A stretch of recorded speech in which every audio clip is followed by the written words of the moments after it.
Maayong hapon sa tanang mga kahigalaan o kaigsuunan nato dinhi sa One Voice Christian Fellowship sa Dakbayan sa Iligan.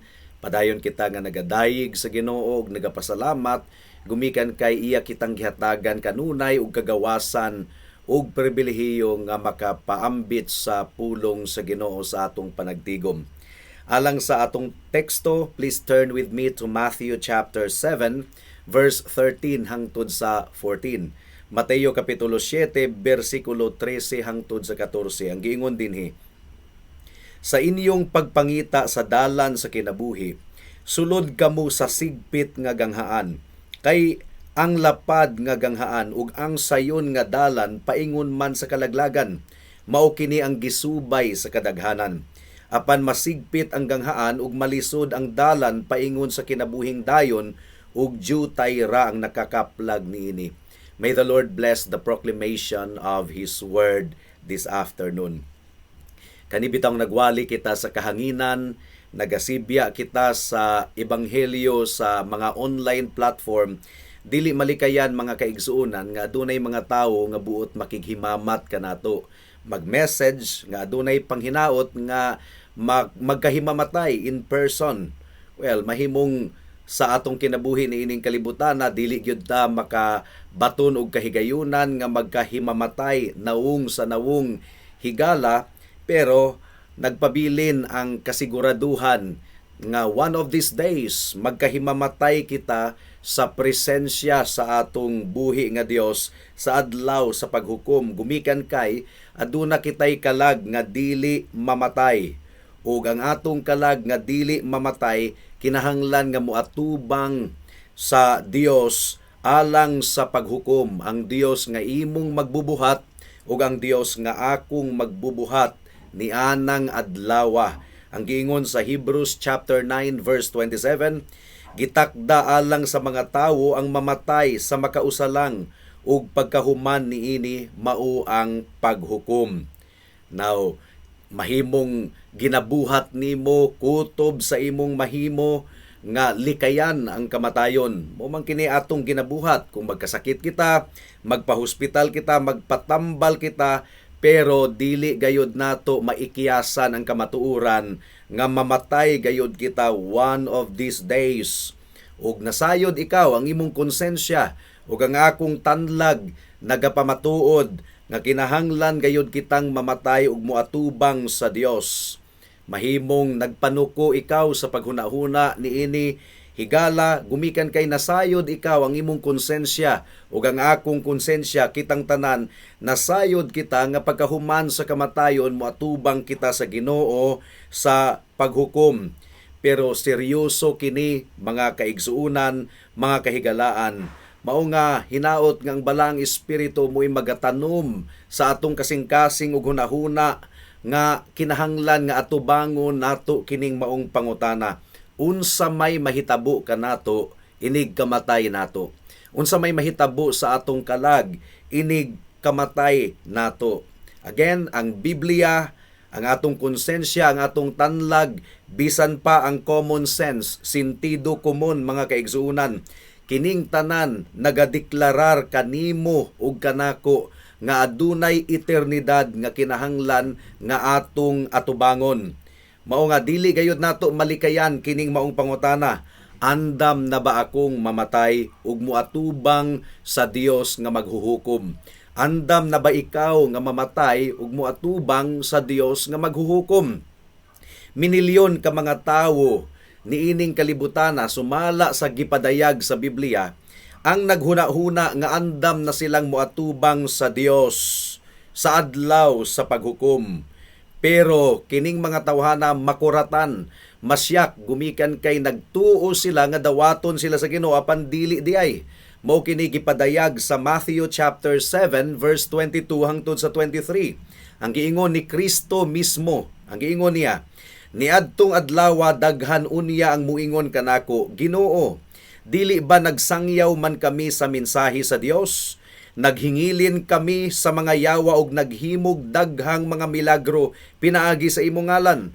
Apan ingnon ko unya sila, wala ako makaila kaninyo sukad masukad. Pahawa kamo gikan kanako, kamo nga mga nagkinabuhi sa pagkadautan.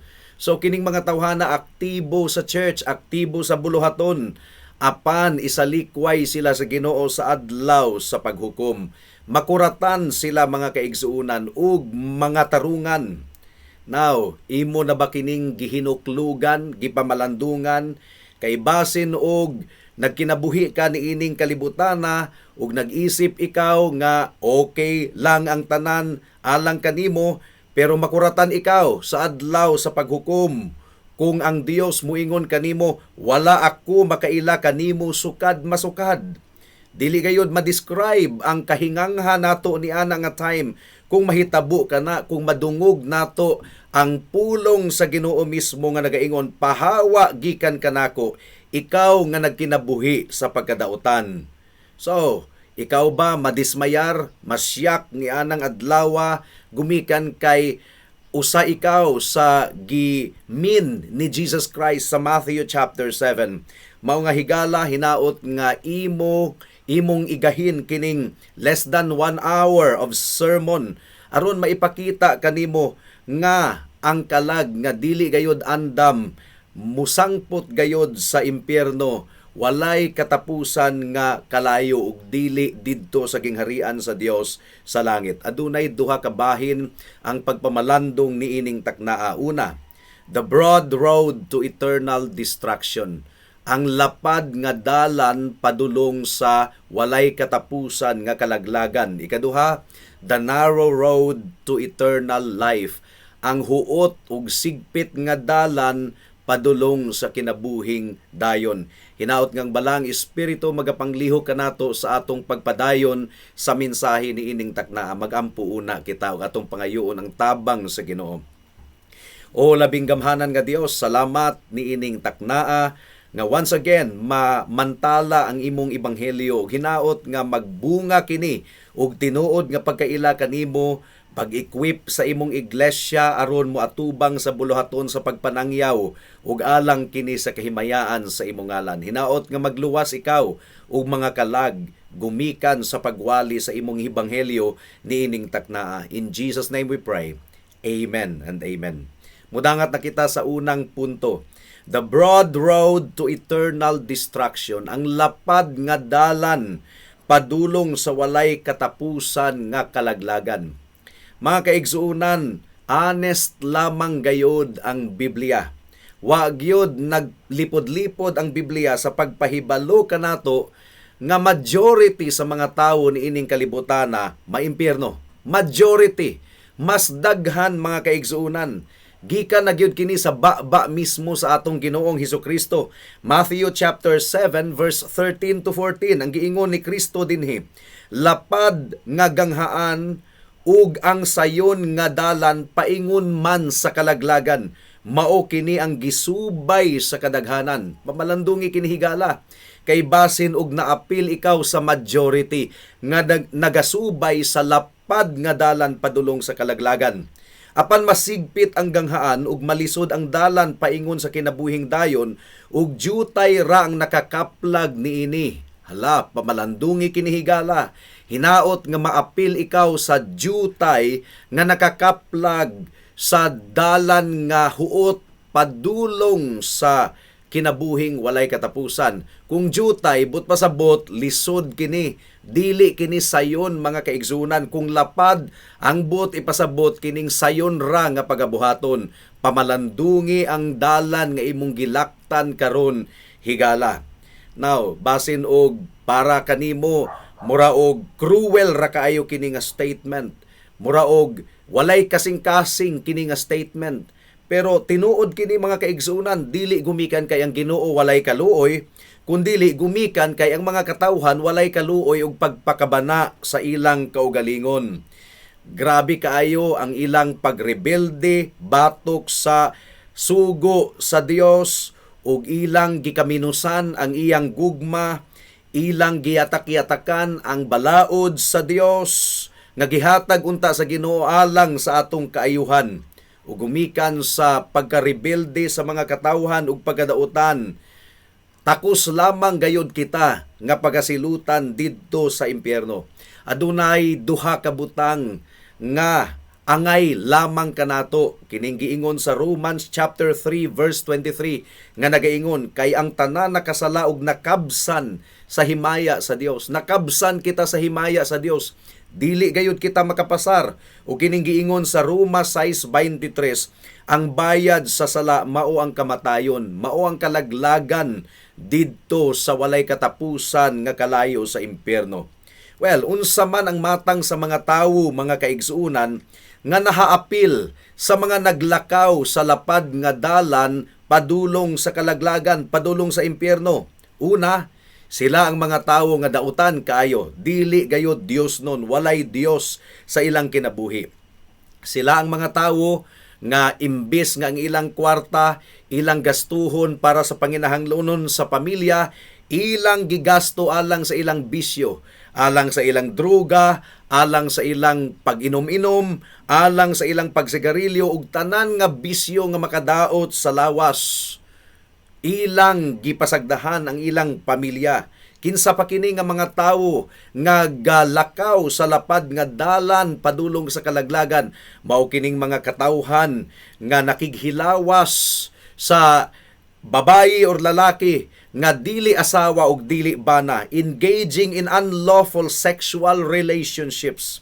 Mao kining mga tawo nga ilang gitagad ang adlaw sa pagsimba, nga susama ra sa mga adlaw sa simana, sa uban nga mga adlaw, mga kaigsunan, nga sa adlawng Domingo, adlaw sa pagsimba, nanuroy sila, nagpiknik sila, ila gayod nga giyatak-yatakan ang sugo sa Ginoo.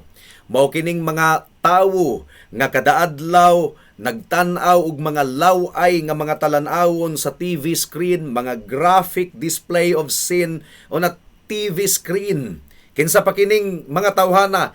Mao kining mga tawhana nga gabugal-bugal sa ngalan sa Ginoo ug ilang gigamit ang ngalan sa Ginoo sa walay hinungdan gayod. In other words, kining mga tawhana nagkinabuhi sa dayag kaayo nga rebellion. Batok sa ilang mga ginikanan, mutubag-tubag, nga murag batang gamay ang ilang gitubag-tubag, ug ang awtoridad sa Ginoo ilang gisupak, mga kaigsuunan. Kanang mga tawo nga mga dautan, impyerno ang sangputan, gawas na lamang kung ang balaang espiritu magapanglihok sa ilang kasing-kasing ug hunahuna aron sila maghinulsol ug mutuo kang Kristo, mudangup kang Kristo, mutawag kang Kristo alang sa grasya sa kaluwasan. Ang pangutana ni inihigala, apil ka ba niini nga grupo? Kung nakita nimo nga mao kini ang dalan nga imong gilaktan, nagaawhag ang pulong sa Ginoo kanimo niining taknaa, nagaawhag nga maghinulsol ikaw, mutalikod, mubiya sa kasalanan, ug mudangup kang Kristo sa dili paulahi ang tanan. Kinsa pa kining mga tawo nga nagalakaw sa luag nga dalan padulong sa kalaglagan? Well, apil pud niini ang mga tawo nga dili man pud dautan tan-awon sa katilingban, ligdong man tan-awon sa katilingban, apan walay kasing-kasing alang sa Dios. Walay kasing-kasing alang sa pagsimba sa Dios. Ligdong sila tan-awon sa katilingban, murag limpyo kaayo, ginadayig sa mga katawhan, pero ang ilang kaugalingon mao ang ilang gibayaw kaysa sa atong Dios. Ug mas gihatagan nilang importansya ang mga kabtangan, ang mga enjoyment ni ining kalibutana, ang kwarta, mga kaigsuunan. Wala sila'y panahon alang sa Dios, gumikan kay mas nahigugma sila sa ilang panginabuhi. Kining mga tawhana mao ang naga-promote sa ilang unodnon nga kalipay kaysa sa mao ang paghatag og himaya sa atong Dios ug sa iyang pulong. Kining mga tawhana mas ilang gihatagan og bili ang tanang mga butang niining kalibutana kaysa sa ilang kalag. Og ang sala gaan lang kaayo alang niining mga tawhana. Wala sila naguol nga ang atong katilingban nagkadautan. Nag-enjoy pamanggani silang mutan-aw sa mga tawo nga nagbuhat og dautan. O kining mga tawhana mas importante alang kanila ang ikasulti sa ilang isigkatawo mahitungod kanila. For example, Dili sila mo apil sa Bible study, maulaw silang moadto sa simbahan kay basin og kataw-an sila sa ilang mga higala nga ga-Bible na sila or buutan na kunuhay sila. Gikaulaw nila ang Dios, mas gihatagan nila og bili ang ikasulti sa mga katawhan ngadto kanila. Dili sila dautan tan-awon sa katilingban, ligdong sila apan walay kasing-kasing ug walay gugma sa Dios.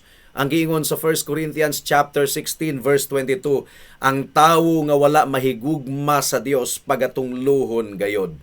Now, ang sangputan niining matang sa mga katawhan, kalaglagan gawas na lamang kung ang balaan nga espiritu mao ang magatandog kanila aron ilang ihalad ang ilang kinabuhi ngadto sa Dios.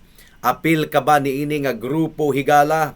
And so, kung ikaw ang tipo sa tawo, kung ikaw ang matang sa tawo, nga dili gayud mag-enjoy sa pagsimba sa Ginoo, nga katulgon sa pagsimba sa Ginoo, nga wala gayoy kasing-kasing nga mubayaw sa ngalan sa Ginoo, ug walay kasing-kasing nga makig-uban sa mga katawhan sa Dios, unsa may mahitabo nimo kung pananglitan nga makasulod ka sa langit? Sumhan ka didto, dukaon ka, bilaron ka, kay ang nahitabo didto sa langit adlaw ug gabii mao ang pagsimba ug paghimaya sa Dios, pero dinhi sa kalibutan wala man kay gana alang ni anang butanga. Dili ka ganahan, katulgon ikaw, wala gyoy pagpitik ang imong kasing-kasing alang sa pagdayig sa Ginoo. Unya ang imong mga barkada, ang imong gustong kaubanon, dili man ang mga katawhan sa Dios. What will happen to you when you will be in heaven? You will be miserable forever. Kay dili ka ganahan sa Ginoo, ang Dios dili nimo higala, dili nimo magtatambag ang Dios ang iyang pulong. Wala gayud ikay gana sa presensya sa Ginoo didto sa langit. Apan sa tinuod nga pagkaistorya mga kaigsuonan, walay tawo nga makasulod sa langit nga wala gayoy gugma alang sa Dios. Ang tawo nga wala mahigugma sa Dios, ang tawo nga gasalikway sa Dios, dili gayud makasulod sa iyang gingharian. Kung ikaw ang matang sa tawo nga mas nahigugma sa kwarta, mas nahigugma sa mga kabtangan, mas nahigugma sa mga enjoyment ni ining kalibutana kaysa sa Dios, kaysa sa mga katawhan sa Dios, walay lugar alang kanimo ang gingharian sa Dios. Ug mao kini ang prangka kaayo nga gisulti sa pulong sa Ginoo kanato. Matthew chapter 6 verse 24. Dili kamo makaalagad sa Dios ug sa mga bahandi. Well, kinsa pa ang nagalakaw sa lapad nga dalan padulong sa kalaglagan mga kaigsuonan? Dili lang sila mga dautan kaayo nga mga tawo sa katilingban, dili lang sila mga ligdong nga mga tawo tan-awon sa katilingban apan walay gugma alang sa Dios, pero aduna usay mga relihiyoso nga mga tawo nga galakaw di ay sa lapad nga dalan padulong sa kalaglagan. Posible di ay nga ang usa ka tawo aktibo kaayo sa church, active kaayo sa church attendance, active kaayo sa Sunday school, nagtudlo pa man gani og Sunday school, active kaayo sa buluhaton sa simbahan. Posible nga ang kanang tawhana paborito niya nga subject ang religious topic, nga gusto gayud niyang pagahisgutan kanunay ang pulong sa Ginoo, pero sikreto di ay nga nagkinabuhi sa sala. Ang iyang kasing-kasing nahigugma sa sala, relihiyoso sa panggawas, pero sa iyang kinasuluran nahigugma sa sala mga kaigsuunan. Sama sa 5 ka mga birhen nga aduna kunuhay suga pero wala makasugakod, gumikan kay panggawas lamang. Doon na sila ay outward form of religion, pero ang ilang kinasuluran wala gayod nahigugma sa Ginoo, pero nagkinabuhi sa pagkadautan. Sama sa teksto nato nga gi-expose sa Ginoo ang ilang sikreto nga pagkadautan nga binuhatan, nangatarungan unta kini mga tawana nga aktibo sila sa buluhaton bisan pa sa pagpangwali, pero ang giingon sa Dios kanila, pahawa kamo, wa ko makaila kaninyo, sukad masukad kamo nga nagabuhat og dautan. Si Haring Ahab sa Israel mga kaigsuunan, gigisi kunuhay niya ang iyang bisti. Misuot siya og sako sa iyang lawas, nagpuasa, mihigda sa sako og naglakaw-lakaw nga subo kayo ang panagway, mura og tinuod nga naghinulsol, pero dili tinuod nga naghinulsol. Pareho ni Judas nga guol kaayo, subo kaayo siya, gumikan kay natandog siya sa iyang sala nga nabuhat, pero walay tinuod nga paghinulsol. Gumikan kay wa siya nagpaubo sa iyang kaugalingon, wa siya midangup sa Dios alang sa kapasayloan ug alang sa iyang kaluwasan. So, posible di ay nga matandog kunuhay ka sa kamatuuran sa imong sala, unya mura og masakit ang imong kasing-kasing, imong ilhon nga ikaw makasasala, posible di ay nga hilakan usab nimo ang imong sala sama sa gibuhat ni Judas, pero dili gihapon ikaw makasulod sa gingharian sa Dios, gumikan kay wala ikaw tinuod nga naghinulsol ug dili ka tinuod nga nagatawag ug nagasalig kang Kristo lamang alang sa imong kaluwasan. Hunahunaa si Cain, hunahunaa si Haring Saulo nga murag naghinulsol kunuhay, ug pamalandungi ang kinabuhi ni Judas, mga kaigsuunan. Ang gikinahanglan nato labaw pa sa panggawas nga pagkamatarong, labaw pa sa panggawas nga relihiyon ug church attendance. Ang atong gikinahanglan ang pagpanglihok sa balaang espiritu sa atong kinasuluran, aron kita matawo pag-usab, aron tinuod kita nga ma-born again, mga kaigsuunan. Kung tinuod gayod nga bag-uhon sa Dios ang atong kasing-kasing, tangtangon ang bato nga kasing-kasing, ug pulihan og kasing-kasing nga unod, atong higugmaon ang Dios sa tinuuray gayod. Ang atong kasing-kasing mainito na gayod nga musimba ug mudayig sa Ginoo. Ang atong kasing-kasing mainito na gayod nga muhimaya sa Dios. So, pamalandungi ang imong outward religion higala, kay basin og panggawas lamang kana, pero dili gayud di ay tinuod. Ang giingon ni Kristo sa Lucas kapitulo 11 bersikulo 35, mao nga pagbantay kamo kay basin og ang kahayag nga anaa kaninyo kangit-ngit di ay. Basin og ang relihiyon nimo, ang pagka-Dios no nimo panggawas ra di ay, pero sa kinasuluran kangit-ngit di ay. Na unsaon man nimo pagkasayod higala nga usa ikaw sa naglakaw sa sigpit ug piot nga dalan padulong sa kinabuhing walay katapusan. This is the second point of our meditation this afternoon. The narrow road to eternal life.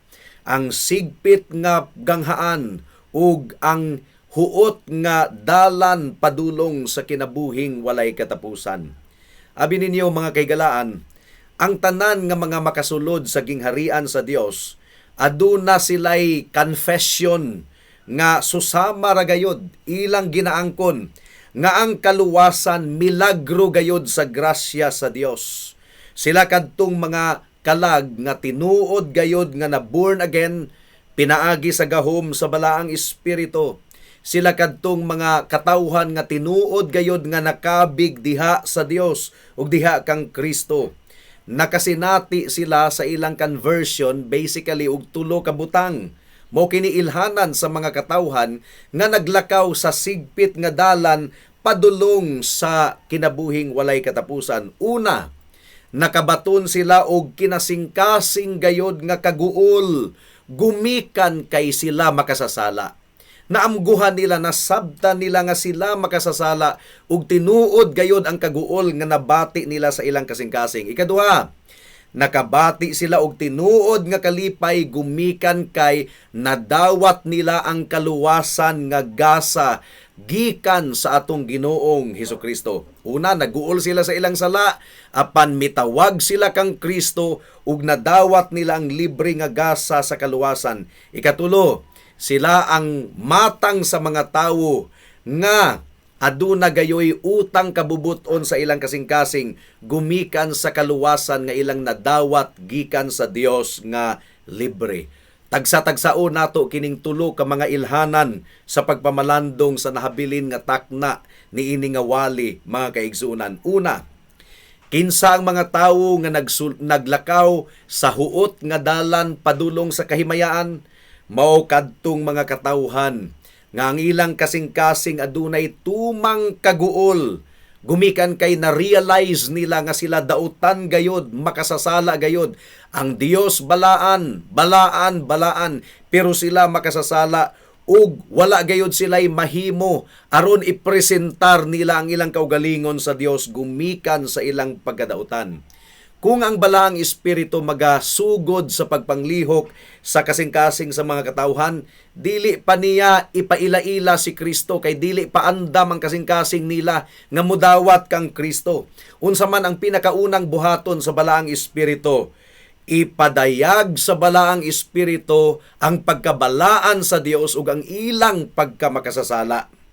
Nga sa ilang kinaiyahan gayod, dautan gayod sila, hugaw gayod sila, mao kanay unang ipakita sa balaang espiritu sa usa ka tawo kung ang grasya niya magasugod na sa pagpanglihok ni anang tawhana.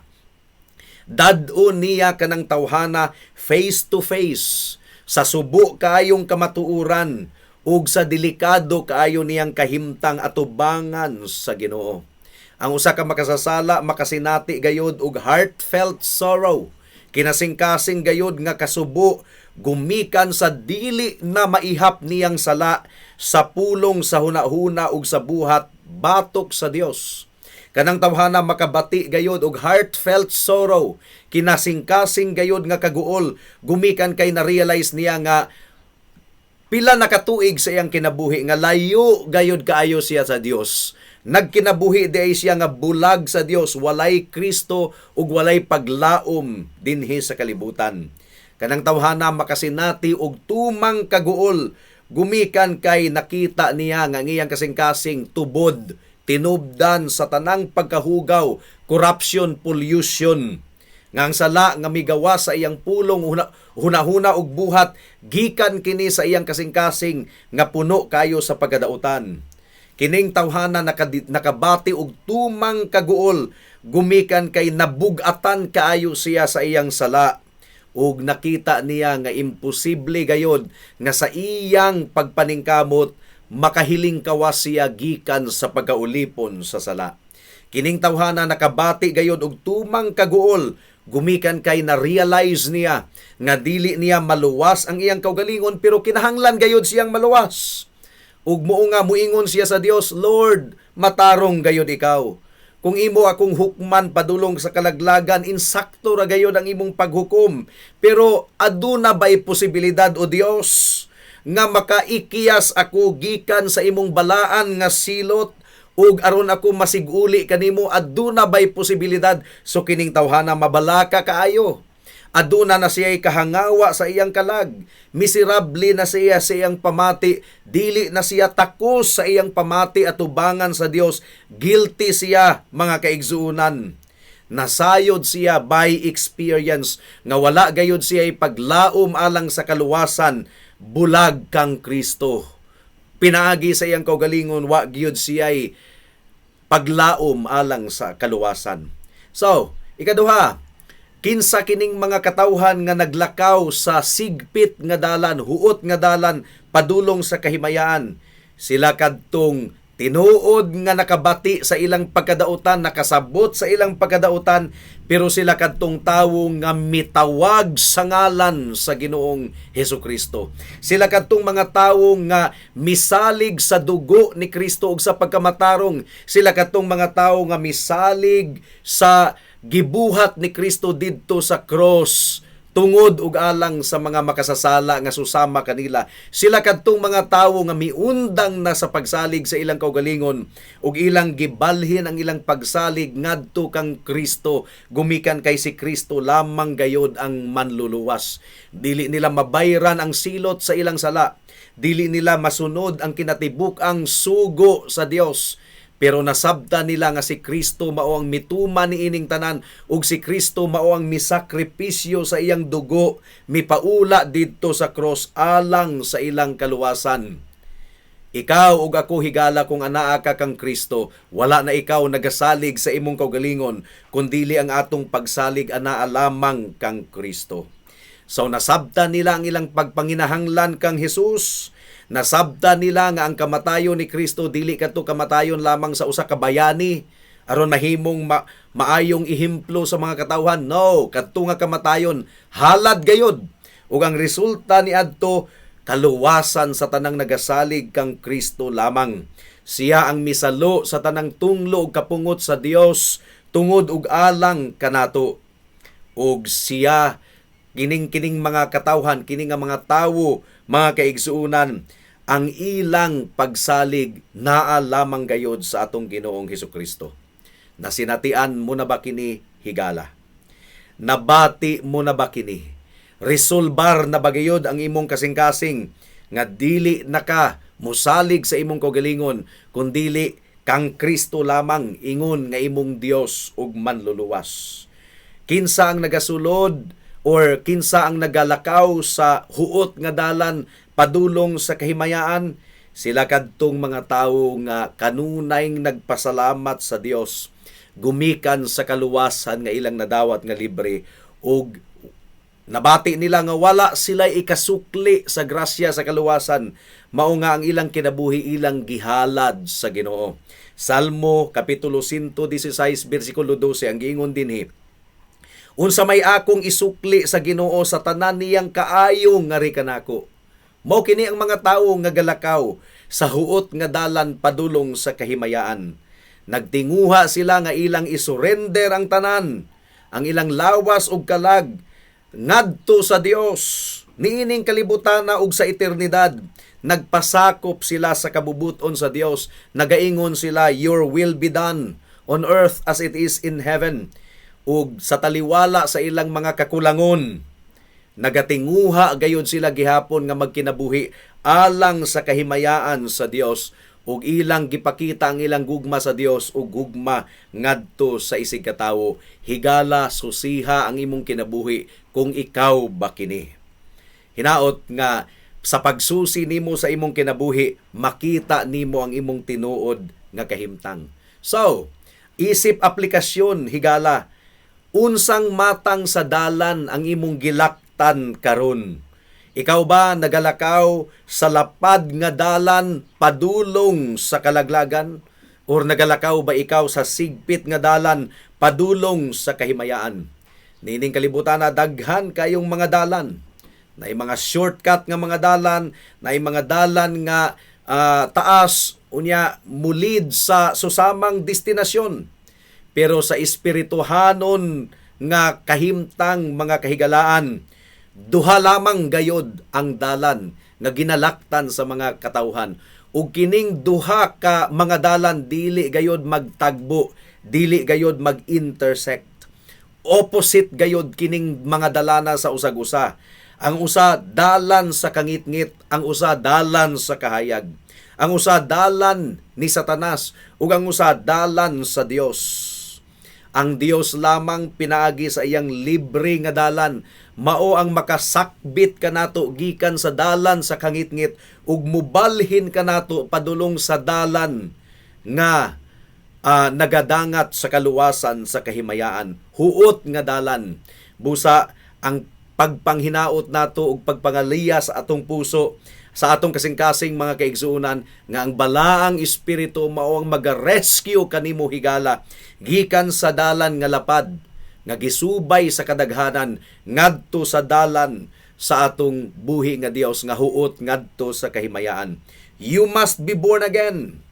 Mianhi ang anak sa tawo aron sa pagpangita ug sa pagluwas sa mga nangawala. Busa tawag sa atong Ginoong Hesukristo, mga kahigalaan.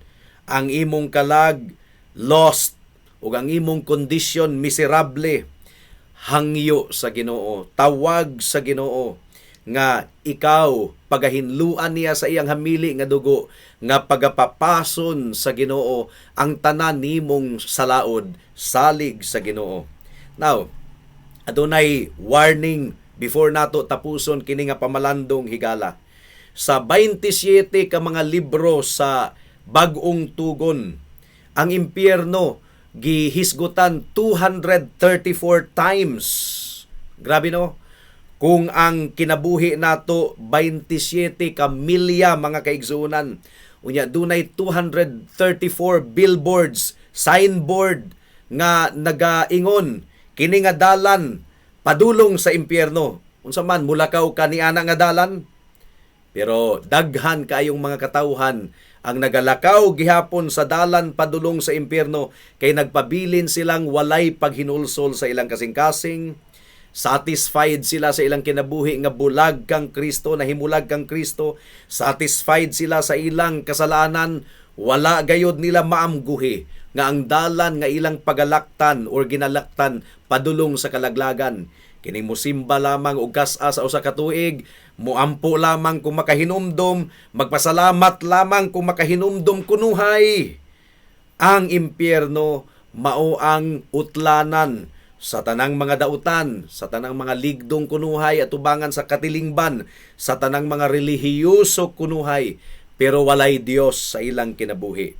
O kini nga short message mga kaigsuonan, usa-usab kini sa mga billboard nga gipadala sa Ginoo kanimo karon, aron kawarningan ikaw nga dili musubay sa dalan padulong sa kalaglagan. Ang giingon sa Isaias kapitulo 55 bersikulo 6, pangitaan ninyo ang Ginoo samtang makaplagan pa siya. Tawag kamo kaniya samtang haduol pa siya. Pila na ba ka billboard ang gipadala sa Ginoo sa imong agianan? Higala, aron lamang kapasidanan ka, ayaw ka na i-ignore. Ayaw ka na baliwala higala. Ang giingon sa Biblia, gitakda sa matag usa ang mamatay sa makausa lamang ug pagkahuman niini mao ang paghukom. Mao nga pagdali-dali gayod higala, ayaw paglangan-langan, tungod ug alang kini sa imong kaayuhan. Ang tanod sa imong kinabuhi nga imong gibitayan karon, nga kung maputol ka na, impyerno gayod ang imong kahulugan. Sa impyerno gayud ikaw mahulog. Ang tanod nga nagagunit sa imong kinabuhi karon nagkanipis ug nagkanipis ug nagkagabok ug nagkagabok higala. Mao nga ang giingon sa Ezekiel chapter 33 verse 11. Nagtawag gihapon ang Ginoo kanimo karon higala. Samtang ako buhi, nag-ingon ang Ginoo, wala ako'y kalipay sa kamatayon sa mga dautan, kundili nga ang dautan mutalikod sa dautan niyang dalan ug mabuhi. Biya kamo, biya kamo, biya kamo gikan sa inyong dautan nga mga lakang, kay nganong mga matay man kamo. Tinuod biya?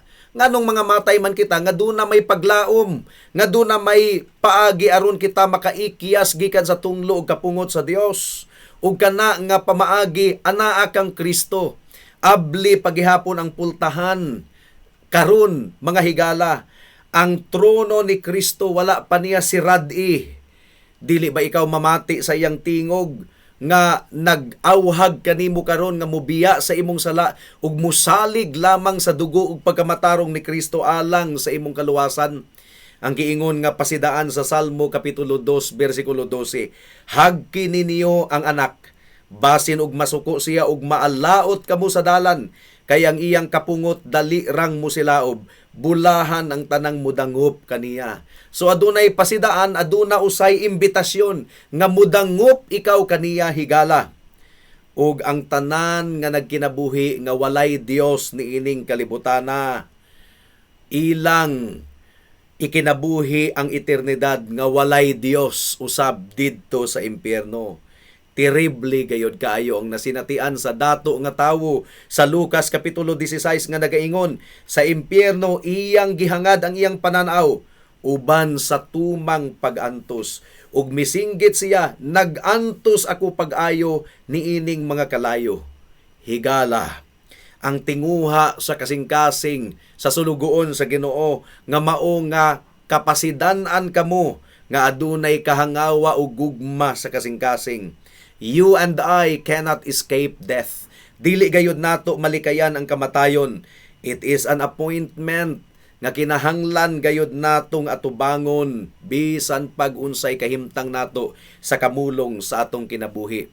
Mao kini ang gitakdang panagkita nga kinahanglan mong atubangon. Panagkita sa Dios human sa imong kamatayon, panagkita sa Dios sa adlaw sa paghukom. Dili ikaw makalikay niini, kinahanglan gayud nimong atubangon, andam na ba ikaw nga mamatay? Andam na ba ikaw nga moatubang sa Dios? Mahimong andam ikaw kung maghinulsol ka sa imong sala ug mudangup kang Kristo lamang, ingon nga imong Dios ug manluluwas. Buhata kini karon kay basin ug ugma ulahi na ang tanan. Magampo kita. Salamat ubuhi nga Dios sa mensahe sa ebanghelyo niining taknaa. Among gipangayo ang bunga niini, hinaot nga dili kini baliwalaon sa mga katawhan. In Jesus' name we pray. Amen. Daghang salamat sa pagpamati, sa pagpamalandong sa pulong sa Ginoo niining taknaa. God bless us all.